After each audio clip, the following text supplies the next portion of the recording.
So what's up sa mga kahombre ko dyan? Makagagawas up man na naman nga pala to. At syempre mga kahombre ko, alam nyo na, today is the day kung saan ating tatalakayin ang the biggest ever Nepo Baby, aminadong Nepo Baby, at the biggest ever Gen Z congressman sa panahon ngayon mga kahombre. Na walang iba kundi si Kiko Barzaga mga kahombre ko.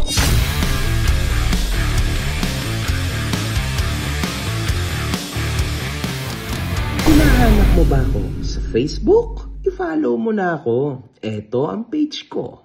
Si Francisco Austria Barzaga o mas kilalang si Kiko Barzaga ay isang Filipino politician, animal welfare advocate na naglilingkod bilang isang kinatawan ng ika-4 na distrito ng Cavite since 2025 mga kahombre ko. So ngayon lang. Ang pamilyang Barzaga rin ay kilala sa larangan ng politika sa Dasmariñas. Aminado namang Nepo Baby si Kiko Barzaga at miyembro din siya ng political dynasty. So inaamin mo na Nepo Baby ka? Yes. I mean, that's where it first starts. You have to admit that you are a product of nepotism. I myself am a product of political dynasty. And not just a political dynasty. We are one of the oldest dynasties in Cavite if you trace back to the history. Yes, it is true. We have a long history in politics. And if I deny that, then I'm denying myself. I am a product of nepotism. Bago ang kanyang pagka-congressman, siya'y naglingkod bilang isang konsehal sa kanilang syudad noong 2019 at 2022. At kasabay rin noon ang pag-endorso niya kina President BBM at VP Sara Duterte. Kasi alam naman natin, di ba, yung unity mga kahombre ko, back in the day, magkasama sila. Tama? Siya rin pinangalanan bilang isang presidente ng Philippine Councilors League Cavite Chapter na nagresulta rin sa pagkatanggap niya ng ex-officio seat sa Cavite Provincial Board. At this year, 2025 lang, ay naisipan niya ng tumakbo bilang isang House Representative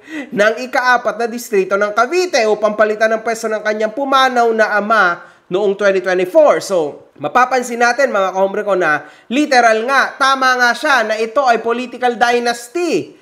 So, wala namang illegal doon mga kahombre ko ha. Like, tanggap naman yan. So, inaamin niya pa rin. No? Very vocal siya. Kilala si Kong Barzaga sa plataforma niyang animal welfare at pinopromote ang advokasya niya sa serbisyong veterinary. Girl, alam ko ikaw ay taga-dasma at gusto mong mapaganda. Kaya sa darating na botohan, put si Barzaga. Alam ko ikaw ay taga-dasma at gusto mong mapaganda. Kaya sa darating na botohan, put si Barzaga. At nag-propose din po siya ng death penalty firing squad, mga kahombre ko. Grabe, ganun siyang mapagmahal sa mga animal, no? Sa mga magko-commit ng animal cruelty. Wow! Ibang paninindigan ito. Ikinapanalo naman ni Kong Barzaga ang kanyang pwesto alongside his family. Nanay niya sa pwestong alkalde sa Dasmariñas at kapatid niya rin bilang vice-alkalde. So, literal na political dynasty to, as he mentioned, mga kahombre ko. Sa pagkapasok ng 20th Congress, sinuportahan ni Kong Barzaga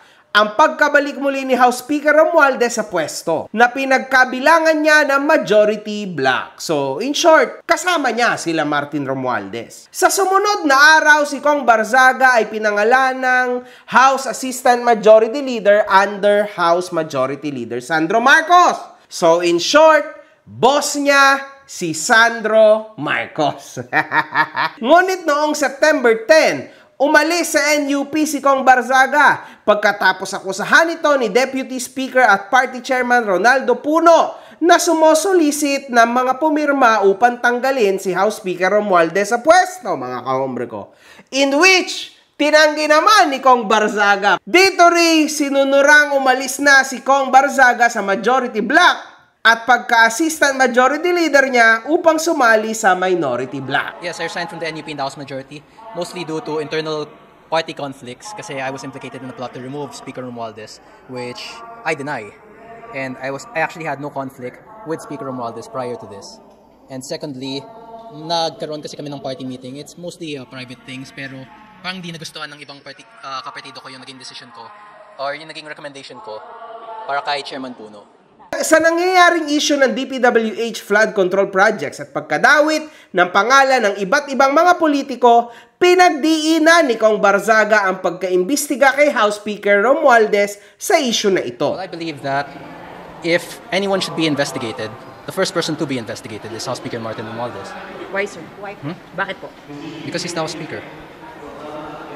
And do you think meron po ba kayong personal knowledge about his involvement in any of the anomalous projects or any of the projects?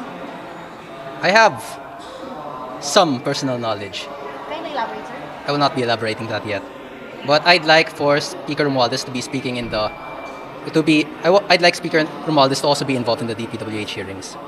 So, ibig sabihin, sir, hindi nyo naman talaga sinusuportahan yung speakership ni Speaker Martin. Napilitan lang kayong iboto siya dahil NUP pa kayo noon. Tama po ba? Yes, that's correct. Pero now, you're not supporting him anymore, kaya nagbitiw kayo as AML. Yes, I'll now be an independent candidate, or I might be a minority candidate. I'll be an independent candidate or a member of the minority if the leader of the minority would allow me. Sir, to clarify lang, you're saying na involved po si Speaker Martin Romualdez sa mga anomal niyang flood control projects, may hand siya dito? I'm saying that it's very unlikely for the speaker to have no involvement in such a large issue.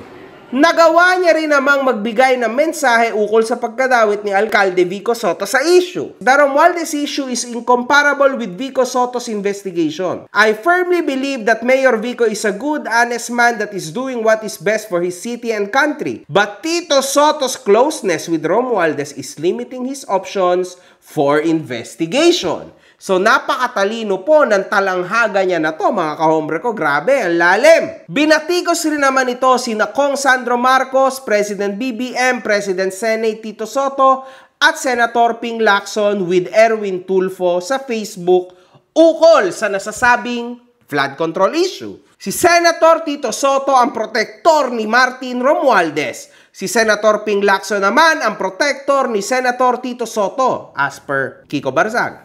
Kaya nga po, dito po sa mga kontraktor, mga opisyal, isole ninyo ang pera ng taong bayan. Hindi po batas ang pinag-uusapan. Wala ho tayong pakialam sa batas na yan. Sometimes, you have to bend the law to be able to please the people.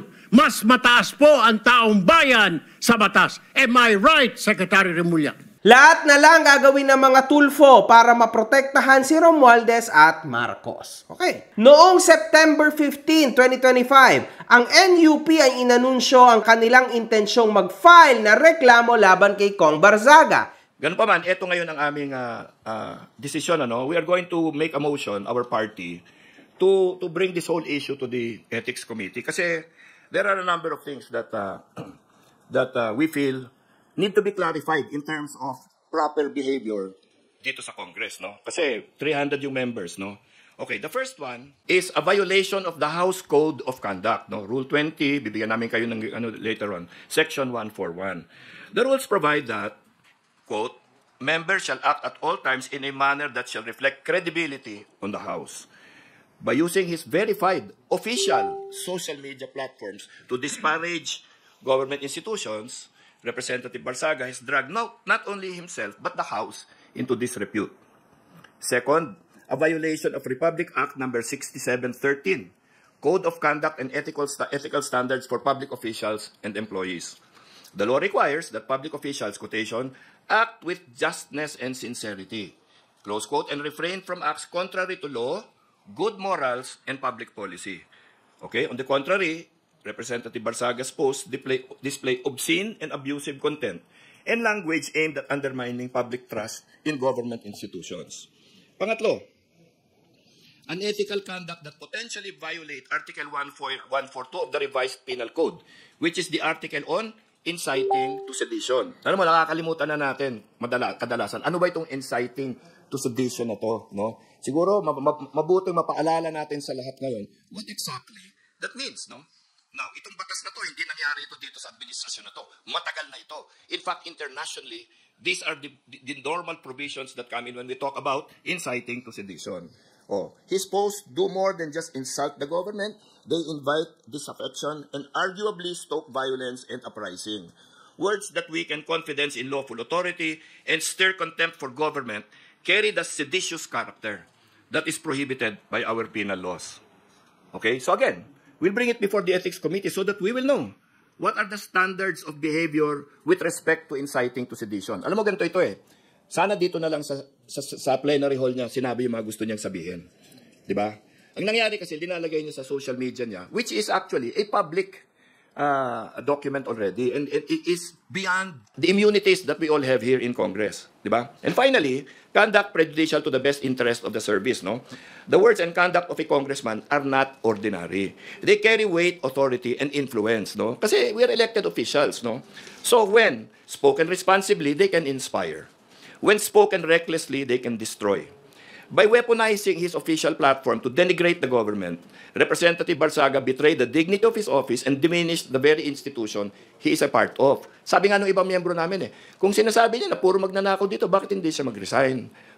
Pero sabi ko hindi na, let's not bring it there. I'm not interested in his resigning or not resigning. I'm interested in the Ethics Committee defining for us what are the standards of behavior that congressmen should bind themselves to. Kasi alam naman natin, kumakanta-kanta siya, sumasayaw-sayaw siya, at yung mga action niya ay first time ever saw sa camera ng House of Representatives, mga kahombre ko. So medyo nakakatawa nga, no? Parang ginagawa niyang comedy ang show nila doon sa House of Representatives, di ba? Sa sumunod na araw, in-express naman ni Kong Barzaga ang kanyang layuning palitan si House Speaker Romualdez sa pwesto. But me, I'm a very open person. I'm telling this now. I'm going to take Speaker Romualdez's speakership, and I hope Majority Leader Sandro Marcos won't hold it against me or won't stand in my way. Thank you, everyone. Gayon pa man, noong September 17 ay hindi nakuha ni Kong Barzaga ang pwesto at na-elect si Kong Boji D. Sa ngayon, kumakalat ang isang video ni Kong Barzaga na lumapit at tinatanong si Kong Sandro ukol kay House Speaker Romualdez. You know, kakatapos lang ng DOJ hearing. Alam mo, Sandro Marcos. Sabi natin. Good afternoon. Good afternoon, Kiko. Kumusta na yung kaso ni Tito Romualdez mo? Yung ano pala? Yes. Oh, ayaw sumagot. Ayaw sumagot, natatakot. Huwag ganyan, boss. Huwag ganyan. Nagalit na si Rep Garin. So makikita natin na napakatinding issue nito, mga kahombre ko, kasi nakita ko to. And in about an hour, nakaani agad ito ng 6 na milyong views, mga kahombre ko, sa Facebook. So napaka-trending nito, no? Crazy at napakatapang. Tindi nito si Kong Barzaga, mga kahombre ko, ha? Nagbigay komento naman si Garin at Sandro sa nasabing video. Si Garin po yung babae, mga kahombre ko, na nagpigil-pigil, no? Kay Kong Barzaga. And si Sandro, obviously, yung anak ni BBM. So, ito, basahin natin. He was poking his phone on my face. Sabi ko, wag kang ganyan. I don't think it's also nice na ipopoke mo yung telepono sa mukha mo. Sorry, Kong Garin. Dapat pala pera yon para happy ka. Yan yung sagot niya. They can speak freely, but they also have to accept what the consequences of their speeches are. Oh, bigat yon, mga kahombre ko, ha. I am ready to sacrifice everything for justice, no matter the consequences. I am perfectly fine with being the martyr of the revolution that will end your corrupt system. Oh my God. So makikita natin dito, mga kahombre ko, na parang mainit po si Kiko Barzaga sa administrasyon, mga kahombre ko. Parang hindi siya okay with this type of governance. Kaya niya ito nasasabi, no? And makikita natin na mainit din siya kay Speaker Romualdez, mainit siya kay Sandro Marcos, basta mainit siya sa lahat ng involved sa administrasyon na ito. At actually, to tell you the truth, mga kahombre ko, siya lang yung kaisa-isahan, mga kahombre ko, na politiko na nagsalita against kay Martin Romualdez. Kaya nga siya actually ay sinasaluduhan ng mga tao ngayon.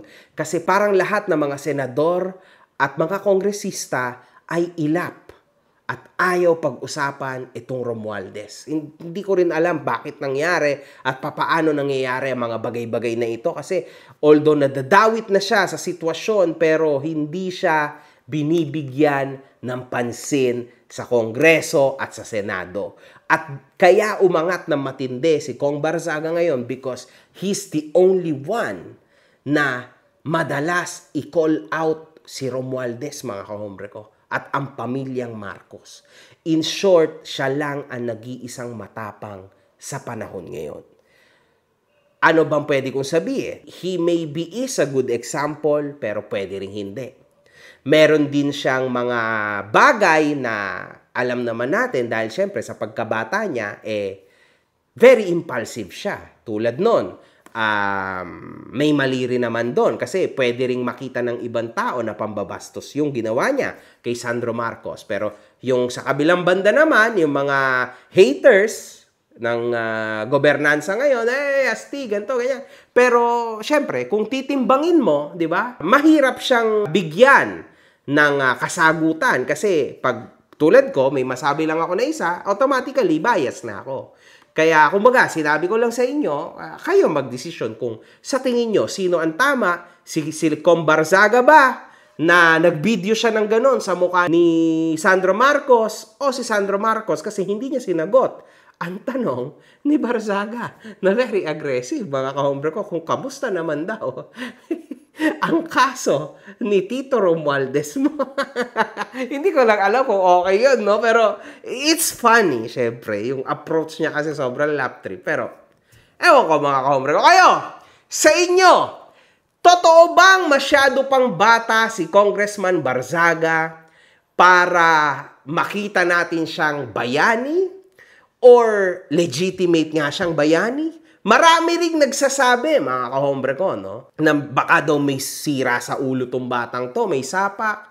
Pero sa tingin ko, mga kahombre ko, sobrang talino ng tao na to, no? And actually, sobrang talino niya, ayan yung acting na gusto niyang ipakita sa inyo para instead na maging boring, maging magaan, mga kahombre ko. Nilalagyan niya ng spice, nilalagyan niya ng entertainment para mapansin niyo siya.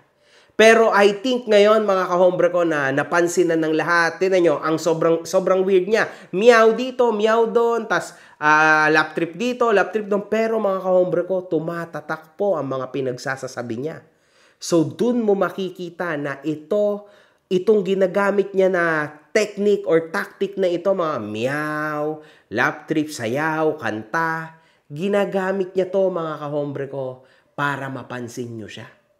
At ganun siyang katalino na naisip niya pa yun. Hindi yung normal lang na mga politiko na sobrang straight, English straight, seryoso. Wala ka man lang makuhang lap trip. Baliktad ang ginagawa ni Barzaga. That's why nakuha niya ang puso ng marami. Pero ikaw, mga kahombre ko, ano sa'yo? Tama ba si Kiko Barzaga o mali si Kiko Barzaga? Kasi para sa akin, nasa gitna lang ako. One love, good fucking vibes. Mga putang ina nyo kayo.